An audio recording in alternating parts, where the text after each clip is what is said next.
connection that we have in the campus network, it is out right now. So I had to connect through an alternative mean, and um, so uh, so I would like to discuss about Internet of Things and some of the current challenges and solutions that are being faced in the world at present. I would like to keep it interactive. So either in between or at the end, if you have any question, please feel free to ask. And so particularly with respect to the future trends, etc., etc. If you have any questions, just I would be happy to discuss with you. So Internet of Things, it is something that I hope that all of you are presently aware, right? So what it is all about. So as this name suggests, Internet of Things is basically an internet work of different things, right? So what are these things? These are the different physical objects, which can be basically anything and everything that we can think of, that we all use, that we see around us. So basically, starting from the toothbrush that we have used in the morning to the rice cooker that we will be using for cooking our rice during the lunch, or for so basically the projection system that is in front of you if you are in a physical classroom right now, or the lighting system of your room, or the air conditioning or heating system. So each and everything that you can think of, these are all different candidate things to be connected to the internet work, to form something called the Internet of Things, right? So basically, the classical internet, as you all know, the one that we have been using since last couple of decades, that basically connects and interconnects different computers, right? So it started with desktop PCs, then laptops, then nowadays even mobile tabs, etc. Right? So we are all able to connect to the internet, uh, and so we are able to communicate with one another through the internet using different computing devices.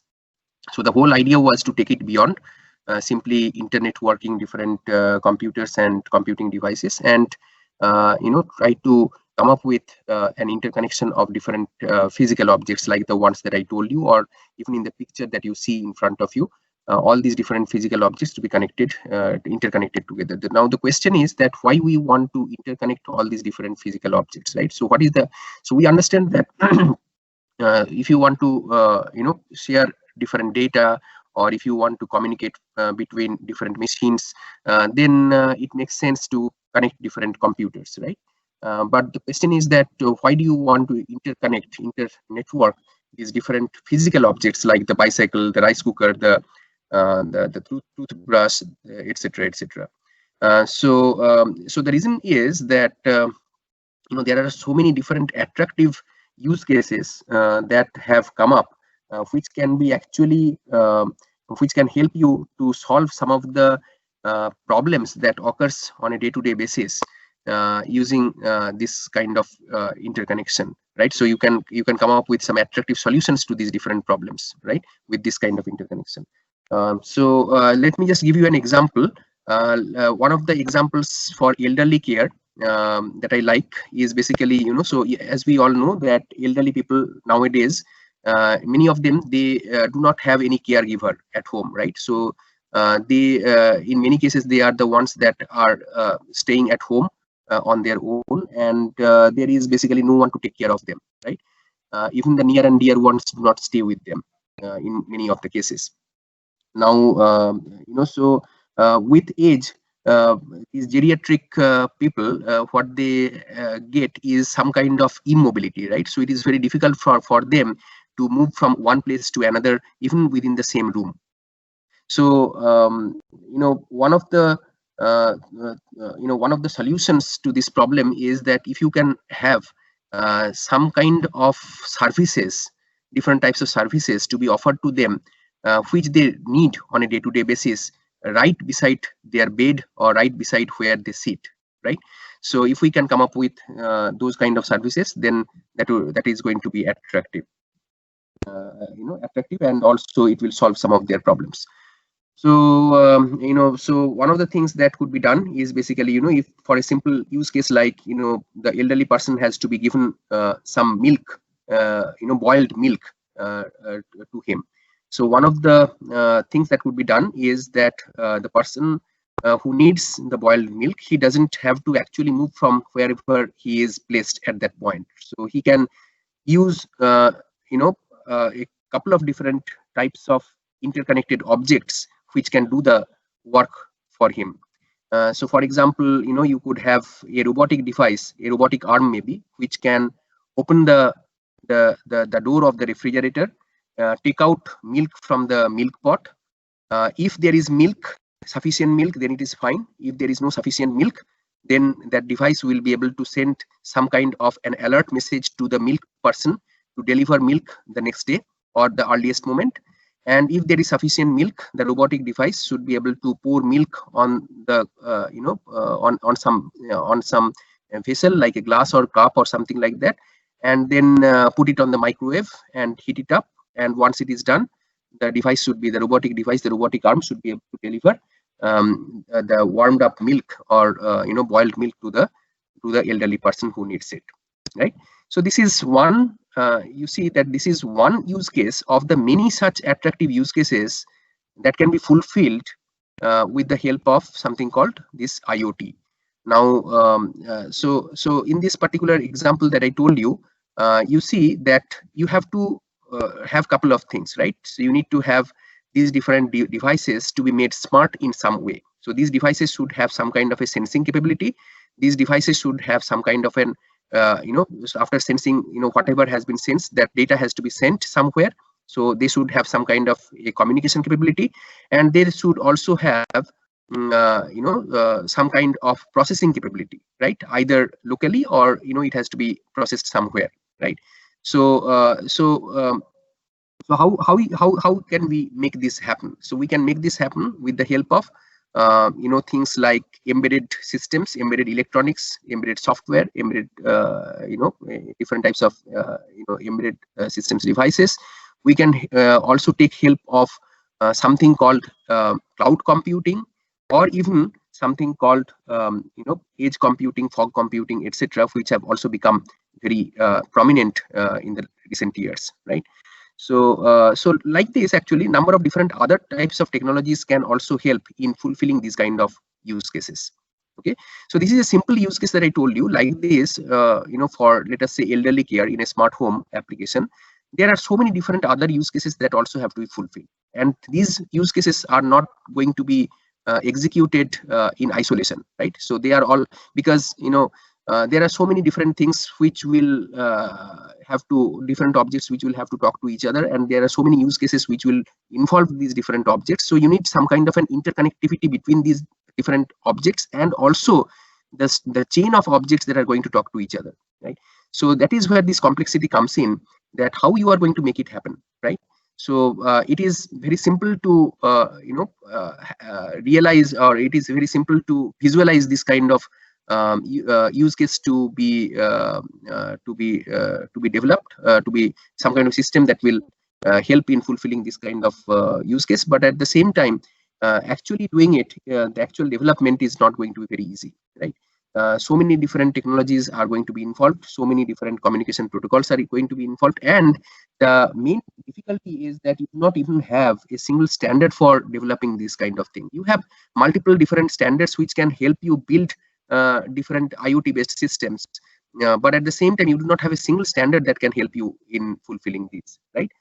And so for example, so you have different protocols following different standards, starting from Wi-Fi, let us say 802.11, right? So then you have different others, other standards like Zigbee 802.15.4, 802.15.1, 802.15.6, and many other different standards are there. So the main problem is that whenever you want to make one protocol belonging following a particular standard talk to another protocol belonging to another standard, then how do you make it happen? Because as such they do not talk to each other, right? So you have to make this happen. So you see that to fulfill this kind of thing, you need an interplay of different complex technologies to happen, right? So how do you make this happen? This is the main challenge.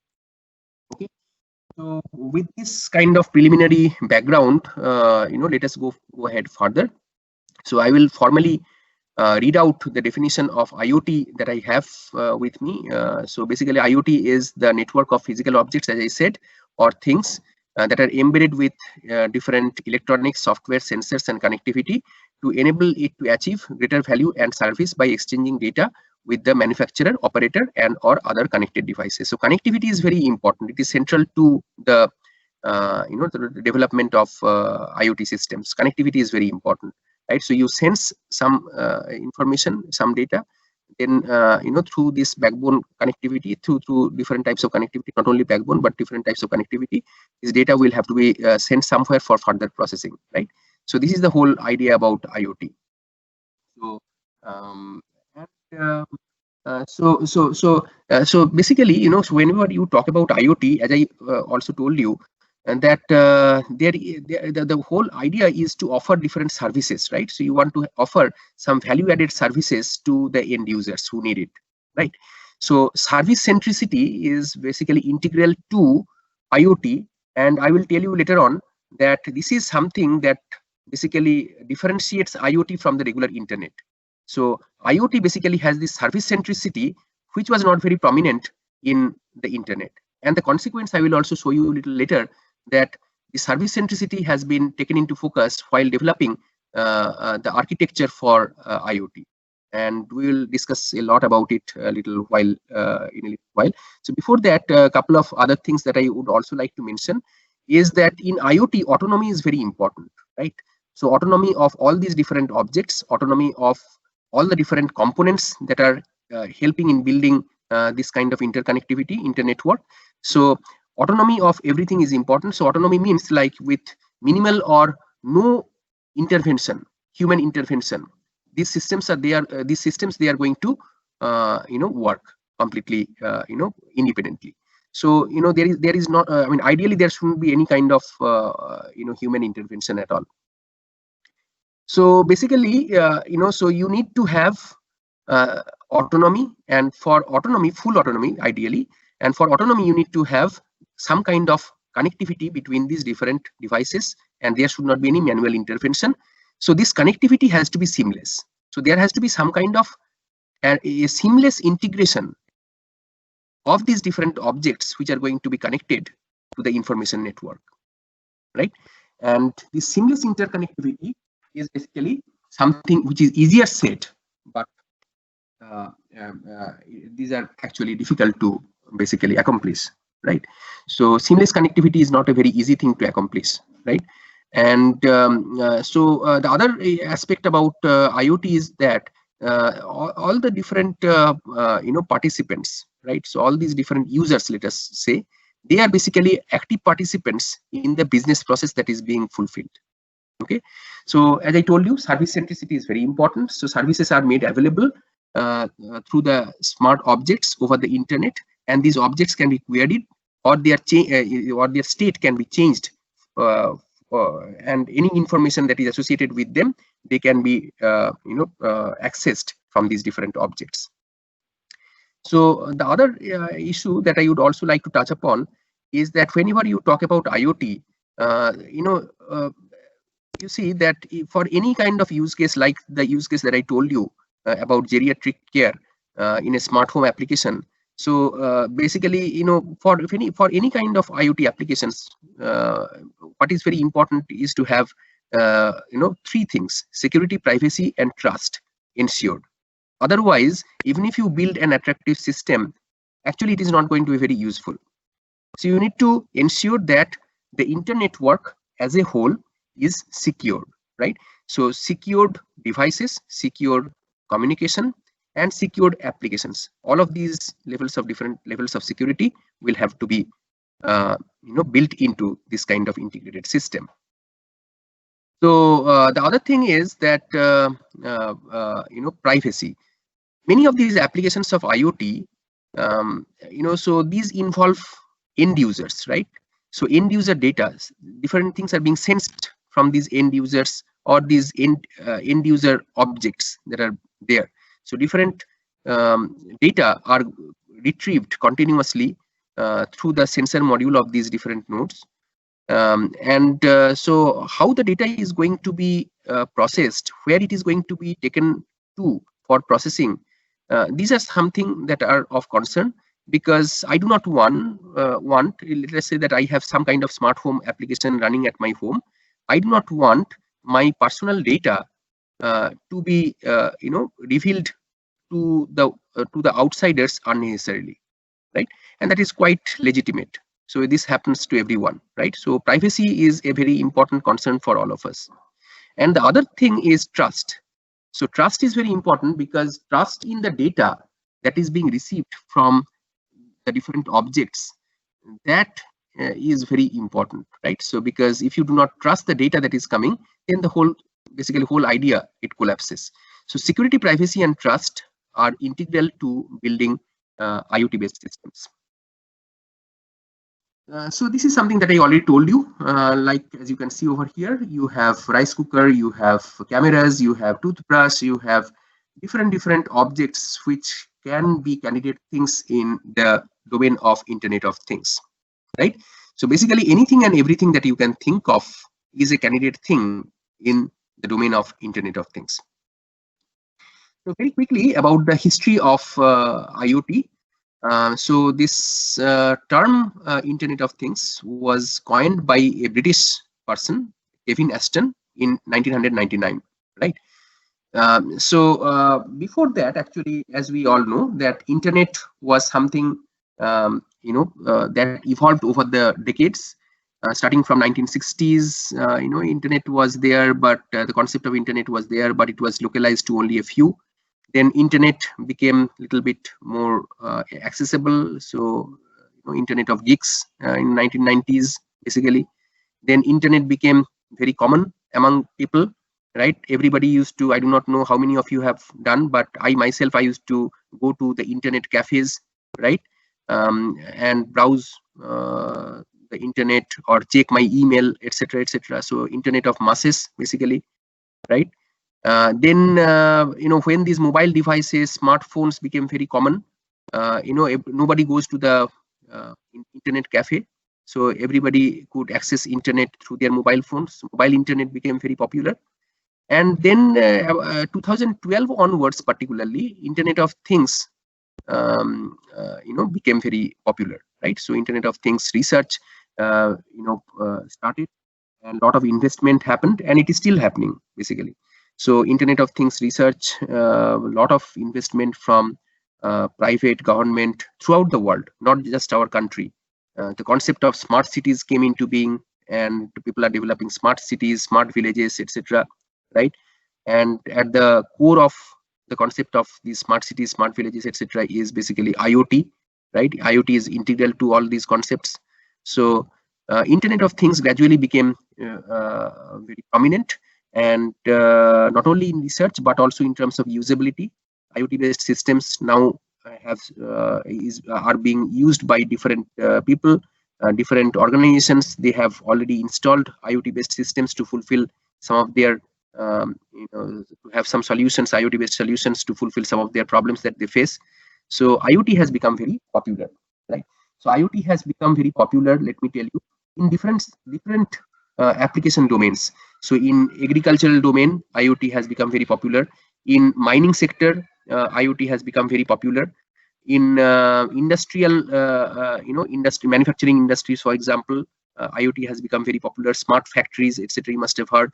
So smart agriculture, digital mines, smart factories, these are terms that have become very prominent in the last couple of years. And the reason being that you are trying to make your existing applications smarter with the help of these IoT technologies. And these IoT technologies, basically, they use a lot of different types of sensing capabilities, communication, etc., and processing to make these different applications smart. Okay, so going forward, so this is how things have evolved over the years. Started with the mainframe technologies, then PC and client server technology became very popular. In the 1980s, web was growing. In the 1990s, cloud computing became popular in the 2000s, and then big data. Then at present, basically, IoT. So future expectation. Actually, what was happening is that the number of computers that were connected on the Earth, that basically was growing in numbers very fast, right? So starting roughly about 2008, as per a survey that was done by Cisco, the number of connected objects on to the internet, that basically exceeded the number of people on Earth, right?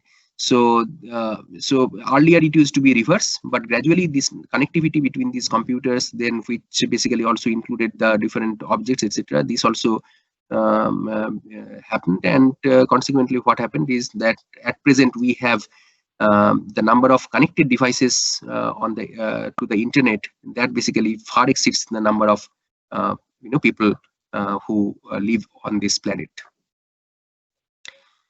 This is the hype cycle of IoT. As you can see, IoT is positioned over here, and this is basically the Gartner's hype cycle.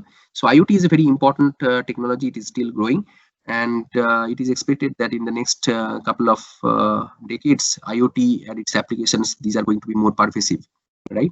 So gradually what is going to happen in the next couple of years, we ourselves will be able to witness that wherever we go, whatever we do, we will be able to see some kind of an IoT system deployment in place.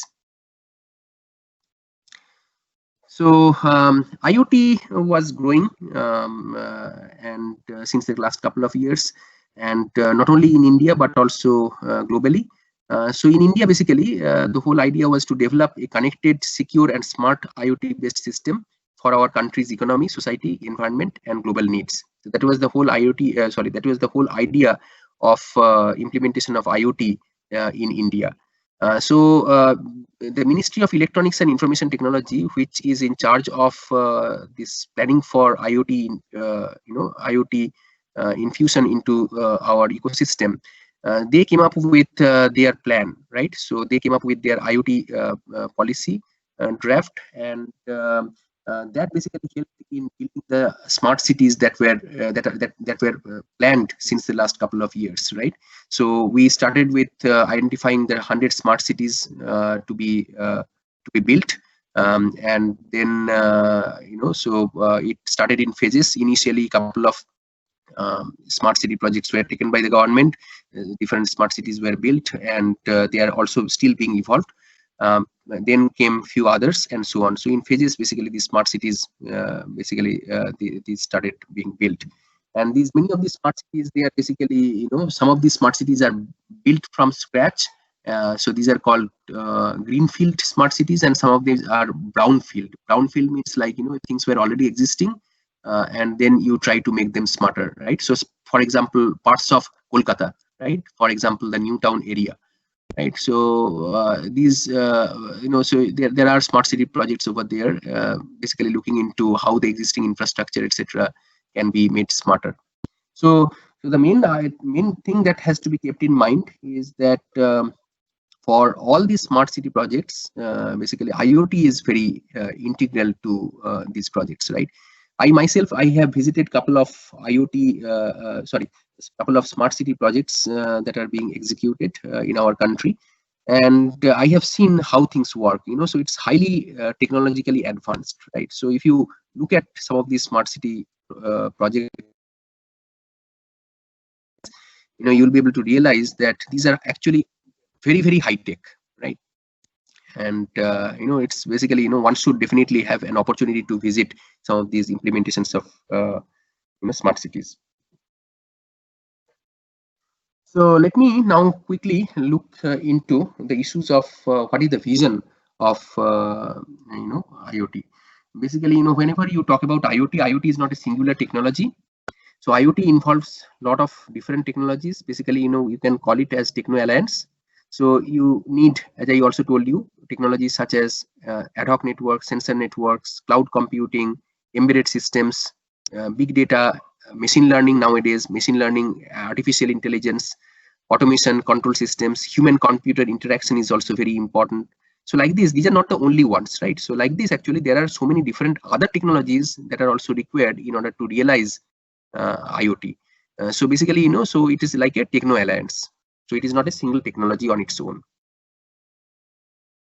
So, different enabling technologies, fundamental enabling technologies for building IoT-based systems. You need what? You need sensors, right? So the sensors are the ones which are making these different objects smarter. So continuously sensing the parameters that have to be sensed from a particular object, that can be done with the help of different types of sensors, right?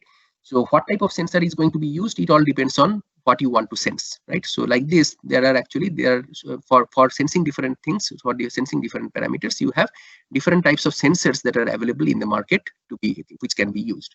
So you need to you need to use sensors that can collect and process the data, and these sensors, they can detect whether there is any change in the physical characteristics of the environment in which they operate. And if there is any change, the sensor is going to send the data. See, actually, it all depends, right? So there are active sensors, passive sensors, etc. So basically, what happens is, for some sensors, the sensors continuously, they sense their environment at periodic intervals of time, right? Fixed periodic intervals of time.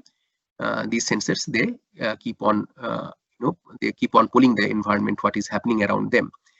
For certain other types of sensors, what happens is, only if there is some kind of a change, then only these sensors, they are going to be activated, and they are going to collect the data.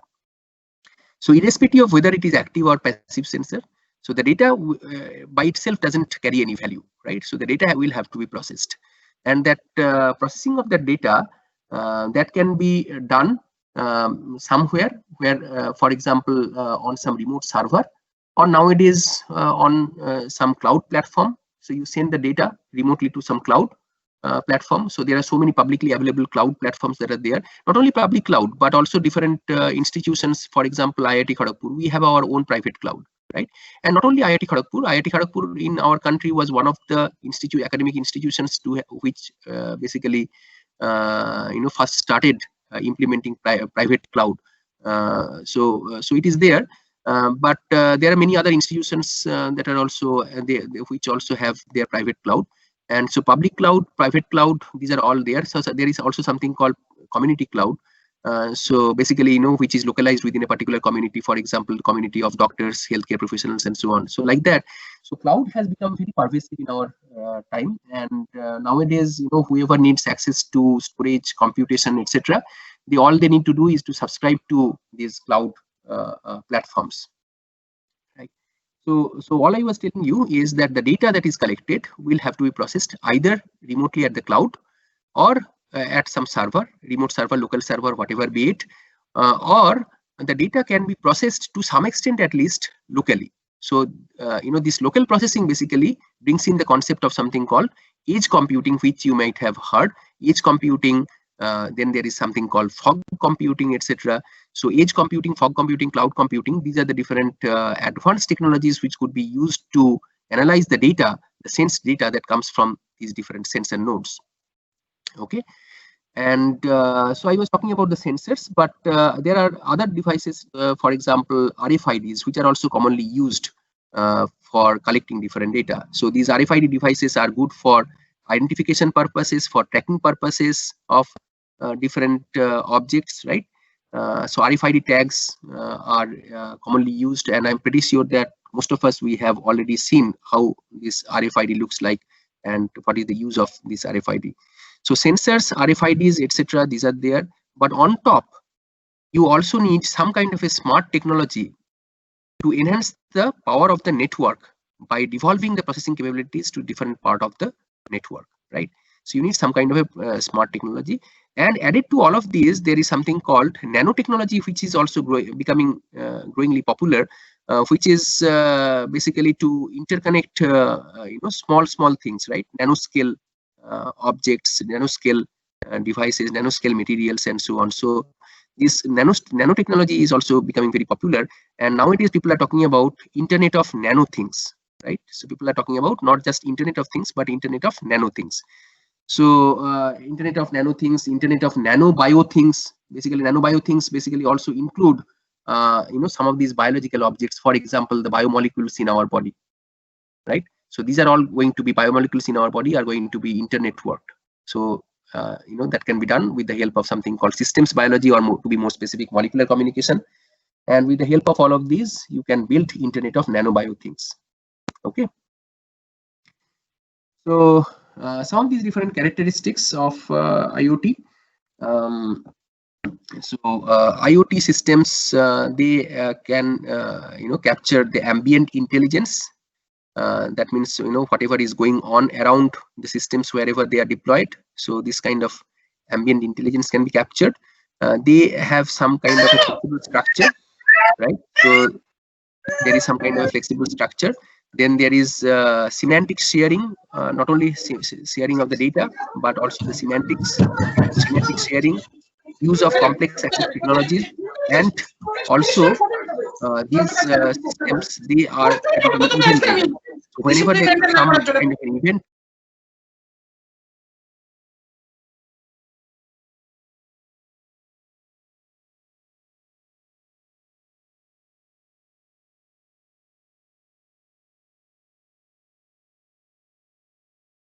Sir, you're mute. It is muted. Can you unmute, sir, your audio?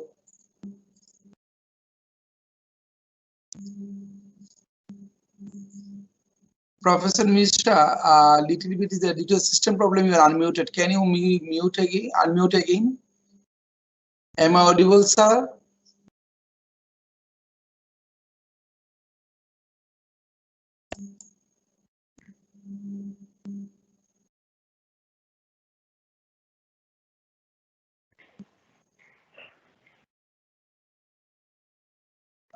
Professor Mishra, just unmute. Everything is okay.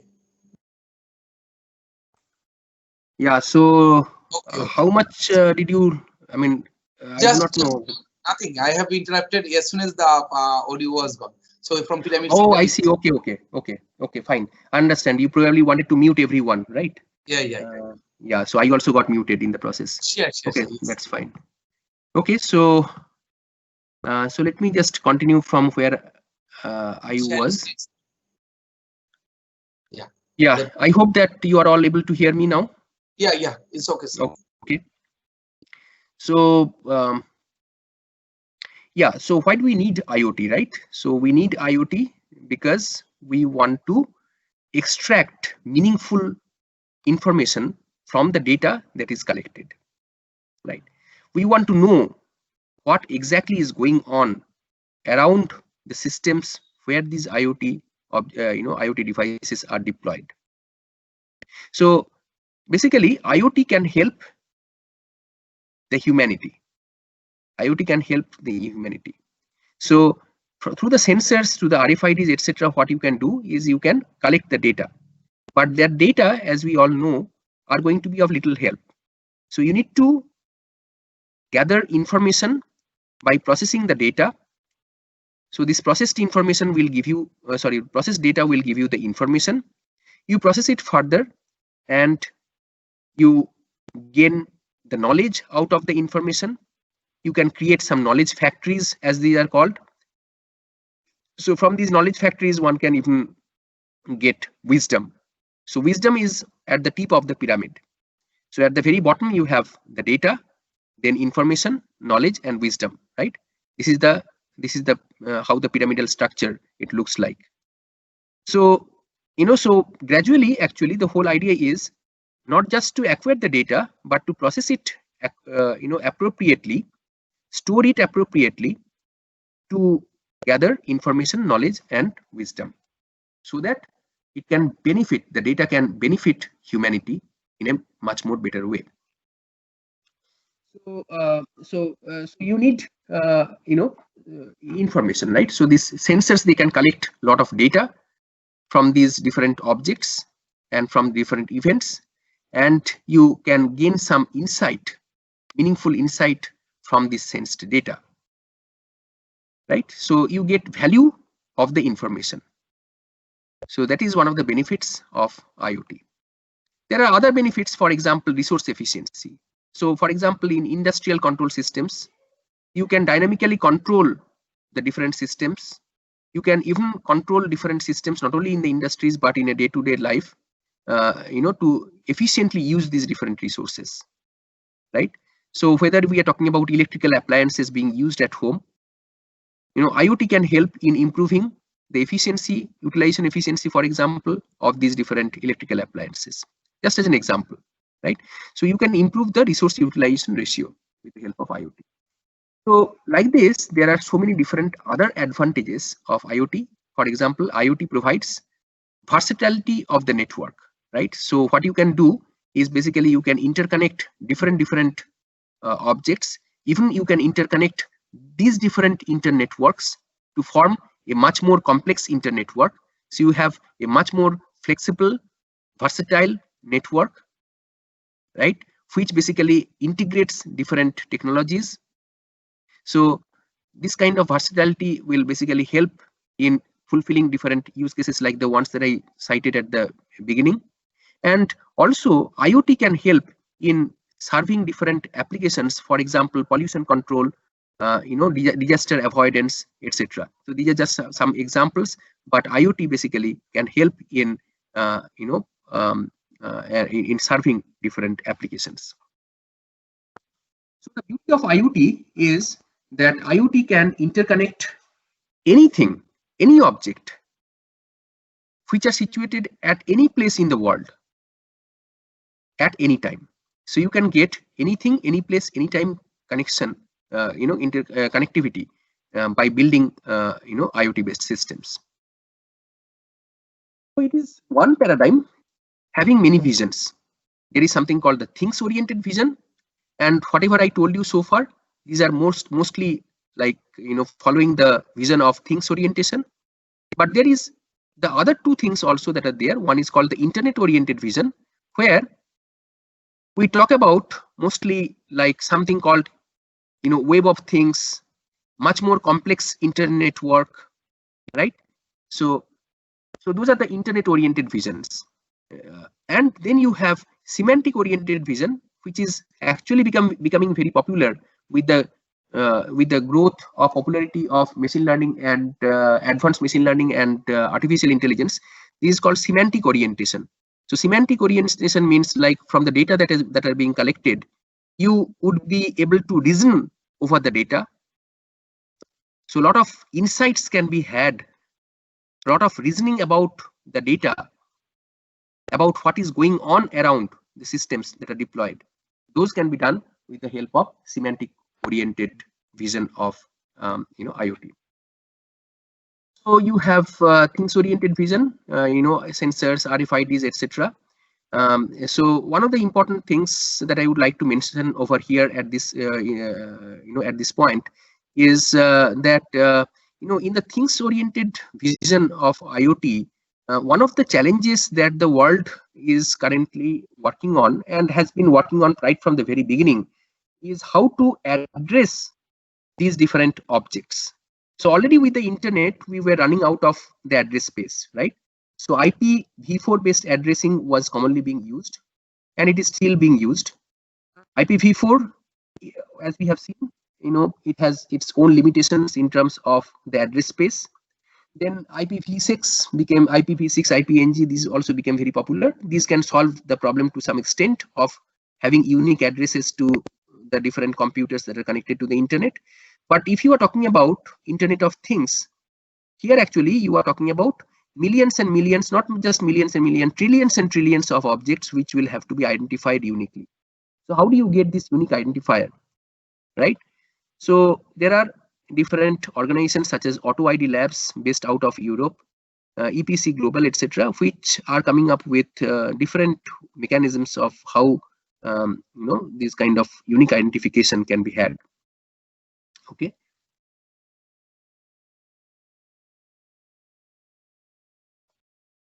In the internet-oriented vision, one of the important concepts is something called the SPIME. SPIME is basically kind of a sandhi of space and time, right? So space and time together gives you SPIME. The spine is basically a futuristic object. Okay. So the whole idea is that the objects precisely, they are localized in terms of time and space, and they can always be associated with a history with respect to the space and time, right? So every object, it can be associated with some space and time attribute, and which can be captured, which can be kept as an historical attribute for referencing later on. So these can be done, right? So the concept of spine. Basically, this can also help you to solve number of different problems, because now what you are gradually getting into is to have small, inexpensive, intelligent objects, right, which can be tracked with respect to space and time. And so all of these can help you to get a lot of data about not only the space and time, but also about the different things that are being done. So you are basically, all the sensed data about what is being carried on, these can be basically tagged with respect to the space and time, and that data, it's a huge amount of data, right? So you can mine that huge amount of data to as per certain criteria to get some meaningful insights. Okay. So I think I will skip this part, but what is very important is to understand that, so in the internet oriented vision, we are talking about anytime, any place, anywhere connectivity, right?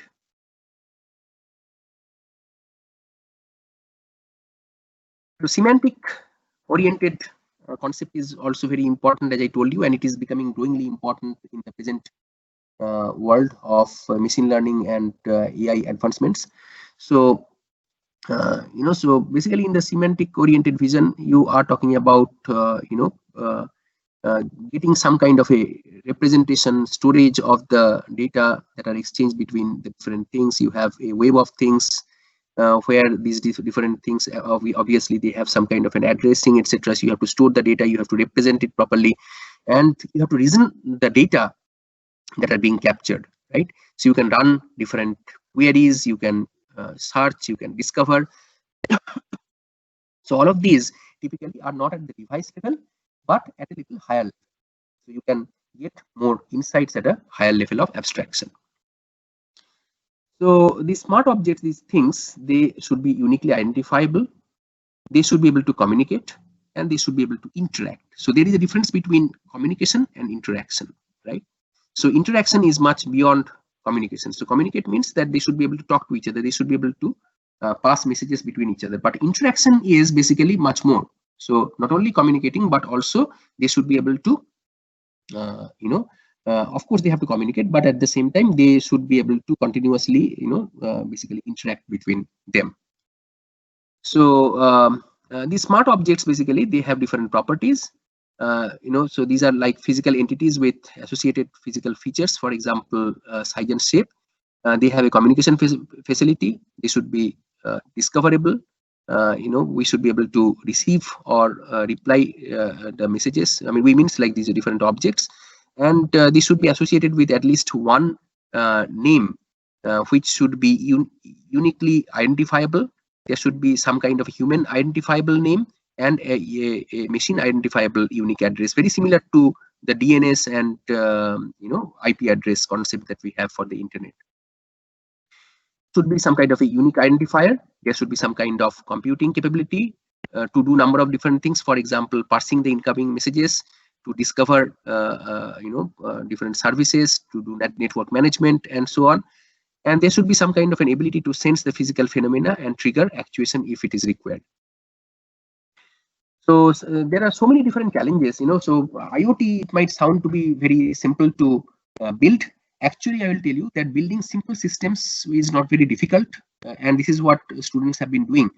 So UG students, hackathons, hardware hackathons, etc. You must have seen that people are actually building IoT-based systems, and that is not too difficult actually. All you need is few sensors, few open hardware platforms, for example, Arduinos, Raspberries, etc., and then you can build a very simple kind of IoT, IoT system. That is not very difficult, right? But actually, if you want to take it beyond, if you want to take it further and build a complex kind of IoT system for catering to some real life application, there you will find that there are lots and lots of challenges that are there. So there are challenges with respect to heterogeneity at the device level, at the protocol level, at the application level, at the service levels. All kinds of heterogeneity are there. So you have increased levels of heterogeneity, and you have to deal with the issue of scalability and interoperability. Interoperability means, as I told you, that so two different standards talking to each other, how they interoperate. So you need to have some kind of a bridging mechanism so that they can talk to each other. It is something like Bengali people wanting to talk to, let us say, Tamil people, right? So Tamil people, they understand only Tamil. Bengali people understand only Bengali. How do you make Bengali and Tamil talk to each other, right? So interoperability is very important, and partly it is linked to the issue of heterogeneity as well, right? So heterogeneity and interoperability, they are also interlinked between themselves. Then you have the issue of scalability. If you are increasing the number of nodes, basically how the different network parameters they change, how the overall efficiency of the system changes. For example, it is well known that if you have a multi-hop kind of network, and if you are increasing the number of nodes in the network, it can be proven that the throughput of the overall network, it will decrease drastically. Basically, the throughput of the network will be decreasing in this particular ratio, that throughput will be proportional to 1 over square root of n, where n is the number of nodes in the network. So as you can understand, that square root of n, 1 over square root of n, this is the way the throughput is going to increase if you are increasing the number of nodes in the network, right? So scalability, this is the scalability with respect to number of nodes, but scalability is not, number of nodes is not the only thing about when we talk about IoT, right? So scalability, there are so many different other factors that will also have to be taken into account. So scalability and interoperability, mobility, obviously, so when we talk about all these nodes being stationary, etc., this is one. But then the moment you want to make these nodes mobile, so there are so many issues that will come into picture. And mobility always adds to the complexity, inherent complexity that is there, not only for IoT but also for even like cellular systems, etc. So mobility basically adds a lot of complexity. And there are challenges. For example, there is a need to support any device with at least basic communication and computing capabilities. There are wide levels of data producers and data consumers. So in IoT, basically, the focus is more on the information, much more on the information compared to connectivity. So there is a system-oriented perspective, so here basically IoT is thought about an interconnectivity of different objects. It's a highly dynamic kind of environment, where there are a large number of different objects which may or may not be mobile. There is these objects could be vastly distributed in different geographical locations in the world. And for example, there might be some object that is connected to the IoT with which is placed in Kharagpur, with another object which is maybe placed in San Francisco, right? So completely on the other side of the world. So so these objects are vastly distributed. So there is interfacing with the world that is required. So for example, with respect to the sensing, translating the sensed data, interaction. For example, if there is something, for example, if we talk about agricultural applications, right? So if the if it is found that the sensing system that is deployed that finds out that the field has less amount of water content in the field, so the field could be irrigated by actuating the water valve, the water pump, right? So like this actually, so different types of interactions are also possible. So self-management and autonomy, these are very important, as I told you earlier also. So the entire system should be self-managed with minimal or ideally no human intervention at all. Okay. So like this, actually, there are so many different issues. Privacy issues, I already told you. So self-organization, autonomy, self-management, self-organization. These are also different other issues which are like service-oriented issues. Then the typical framework that is implemented looks something like this. You have different layers of abstraction, application layer, service layer, data management layer, network management layer, etc. So all of these, they have their own individual data stores, and they have their own different managers. you capture the information, you process them, and so process the data at different layers and so on. So it's basically a very complex kind of information system. So there are different, unlike the internet, which has a standardized, standardized layered stack, right, as it is called. So here actually you do not really have anything which is standardized, right? So there you have the TCP/IP, universal standard for implementing the internet. So you have TCP/IP with certain layers. You also have the predecessor, the OSI, etc. So here actually you do not have anything which is standardized, right? So but this is something, it looks like this, the protocol stack typically which is implemented, it looks like this. At the very bottom you have the physical objects, then you have some kind of an abstraction which is not physical, but it's an abstraction, typically like a software kind of abstraction. So you have object abstraction, then you have the service management. Service management basically tags these different objects to the different services, and then these different services which are basically tagged to these individual objects, these services, they can be integrated with one another, which is basically done at the service composition layer. And on the top you have the application layer, which basically uses these tagged services, right? So you have integrated services, composed services, etc., which can help you to serve the different applications that are running. And cutting across all of these layers are the layers of trust, privacy, and security. So different protocols are used in the different layers. For example, in the application layer, here you have COAP, Constant Application Protocol. Then you have UDP, which is commonly used in the transport layer. In the network layer, you have 6LoWPAN, basically, so which is very commonly used. Then you have in the link layer, you have one of the commonly used standards is 802.15.4e. Basically, so there are many others also that are there, but it's just an example. So I'll skip all of these. Addressing also I have mentioned already. One thing that I would like to mention is basically this cloud-based IoT framework, right? So wireless sensor networks was becoming very popular. Cloud became also popular after sensor networks, right? So when IoT systems were being built, initially basically all these data from the different sensor nodes which are internetworked to form a wireless sensor network, these were initially sent to some server, and typically a local server, right?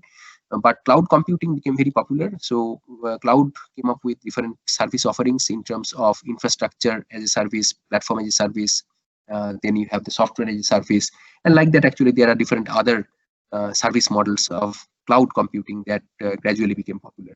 And because of this popularity of cloud computing, these different these different services, right? So these different service models, these got integrated with the network of these different sensor enabled objects, right? So you have the WSN based things, you have cloud computing, and on top you have this applications. The main thing to understand is most of these IoT implementations that are happening nowadays, these are mostly cloud based, right? So you typically, what happens is people, they subscribe to some kind of a public cloud if they do not have any private cloud with them. So typically they would subscribe to some kind of a public cloud, and the sensor data, these are going to be sent directly to the cloud, right? So this used to be the typical cloud-based IoT framework that is being implemented. But nowadays, so what has also become very popular is that some of these data will have to be processed in real time, right? So they have to be processed at the edge layer or at the fog layer. So so that the latency can be reduced, latency in terms of processing, right from the point the data are collected from the source, the data can be processed as quickly as possible. So nowadays, basically, it is not merely cloud-based IoT, but also some kind of an involvement of edge computing and fog computing that has also basically intruded into this particular implementation. So many research challenges are there with respect to computing, communications, and identification, which I already told you. You also need to take into account issues of low power communication between the different objects, smart objects. How do you manage the energy consumption? Duty cycle management is very important for that. Then how do you take care of different issues such as message latency, because there are trade-offs that have that exist between the network lifetime and the communication performance. Then there are so many different other types of challenges that exist with respect to computing, communication, and identification. So there is a need for an architecture that supports low power, low cost, and yet fully networked and integrated devices which are fully compatible with standard communication technologies. So similarly, with respect to distributed systems, also routing, flow control, these are very core to distributed systems. So like this, actually, there are so many different other things that are also there. So the key challenge is to solve the internetworking issues for ease of applications by incorporating unique addressing, robustness, and security. So distributed intelligence is also becoming very popular because so what you need is autonomous systems, and this autonomy will have to be distributed in turn. So for that you need to have suitable forms of data representation, visualization of the data, object visualization, and so on. So there is a need for development of autonomous agents that are based on reusability and interoperability issues. Security, as I already told you, confidentiality, privacy, trust, these are all very important. So you need all of these to be taken care of. Otherwise, the system that you build, even if it is attractive, it is not going to be usable by the actual end users unless and until these issues have been taken care of. So I will skip all of these and I will just show you some of the different applications. I already told you about some of these different applications, but pictorially, let me show you how it looks like. So IoT is basically at the center, right? So these IoT systems, these can be deployed for individual applications, or better yet, so these can be, even these individual application verticals, they can themselves be interconnected between them, right? So you have different application domains, for example, home automation, consumer devices, home devices, and so on, which can be interconnected. Then you have different infrastructure, for example, bridges, railway bridges, public infrastructure, etc., which can be made smart. Then you have security and surveillance, public surveillance, for example. Nowadays it is almost very common in most parts of our country to have some kind of a security camera for surveillance, right? So it is very common nowadays. So at least in the cities, right? So security cameras are installed. So security and surveillance, transportation, smart road transportation, and smart road transportation, it can help you in different ways. For example, giving you information about what is ahead on the road wherever you are driving, or it can help you to give you some idea about what are the different possible routes that can be taken based on the current traffic conditions, etc. So smart transportation, industrial scenarios, retail scenarios, etc. So industrial scenarios, factory floors, I told you that smart factory, etc. So these are very attractive. Like that, actually, there are so many different applications of this IoT, right? Smart cities, also something that I told you earlier. So like this, actually, there are so many different applications of IoT. And the beauty, as I told, is not just to have these internetwork between these application verticals, but also to internetwork between across these different verticals as well. For example, healthcare applications connected with transportation, right? So you see that healthcare applications can be internetworked, that is fine. But if you want to have them interconnected with transportation, that will give you additional advantages. You have convergence of these application domains. And this convergence of the application domains can give you, can help you to serve different use cases. For example, if there is a roadside accident, for example, right? So roadside accident as such is an issue of transportation. But if you are integrating your transportation application vertical with healthcare, cutting across these different two verticals, right? So if you have something like that, that can automatically help the ambulances to arrive at the site of the accident, right?